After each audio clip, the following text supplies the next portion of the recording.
What's up everyone, welcome to your 16th After Effects tutorial, and in this tutorial I'm going to be teaching you guys about something called blending modes.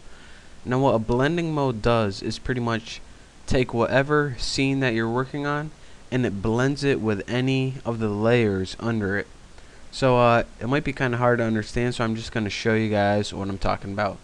Right here we have the I believe this is the, let me see. Alright, this is the robot scene since he's doing the robot. And what I'm going to want to do is blend this with another layer under it. So the first thing that I'm going to need to do is drag out another scene called Panorama. And let me just move this so you can see both layers at the same time. Now I want to get my robot scene on top, so I'm going to want to grab it and just drag it right on top like that. Now whenever you apply a blending mode, it's going to blend it with any layer under it. So if you applied any blending mode to this scene, since it's the first layer, it's not going to do anything.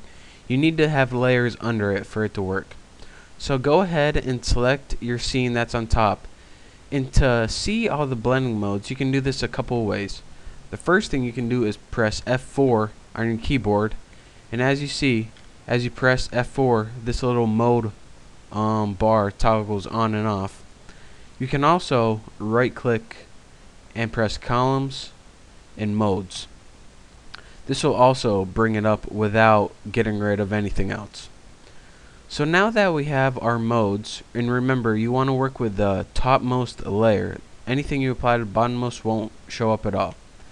You can apply a bunch of different modes. If you click that little arrow, you can see all of the modes on here.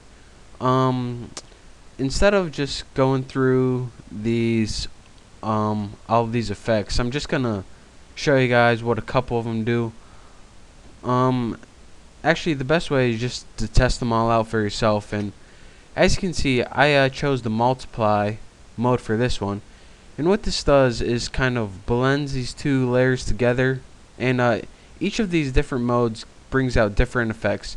Like darken brings out the darkened pixels, lighting brings out the lighter pixels, overlay, these are the ones who blends it together. These are the ones who really give you some nice contrast as hard mix and vivid light and classic difference and stuff like that.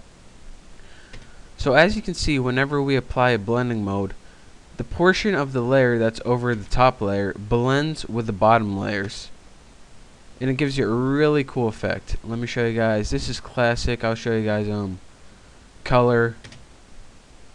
This gives it a new color. And another neat thing that you can do is you can, let me go ahead and get rid of the panorama. You can also apply solids under these. And how you get a solid, I already have one right here, but if you want a solid color, all you have to do is go layer, let me deselect that, layer, new, solid, and this is gonna allow you to get a solid color of video. And if you're saying, alright, why is that useful, I'll show you. I got a red solid I already made right here, and let me just put this behind by dragging this robot scene on top, and now you can see that our layer is on top with red underneath. And a cool effect that we can apply to this is hard mix. So let me go ahead and apply hard mix, and if you see, if you watch the video, it now gives you a cool effect just by using a solid color. So again, that's one way that you can use a solid color to create some cool video effects. It doesn't always have to be two different scenes. You can also use this with scenes, solid colors, text, anything like that. So again, what you're gonna want to mostly do is just experiment with all of these. I could go through each of them all telling you what they do, but that'll take forever and it'll get boring. So just experiment, have fun, and once you experiment with those and you feel comfortable with using blending modes, you're ready to move on to my next tutorial. So thank you for watching, and I'll see you next time.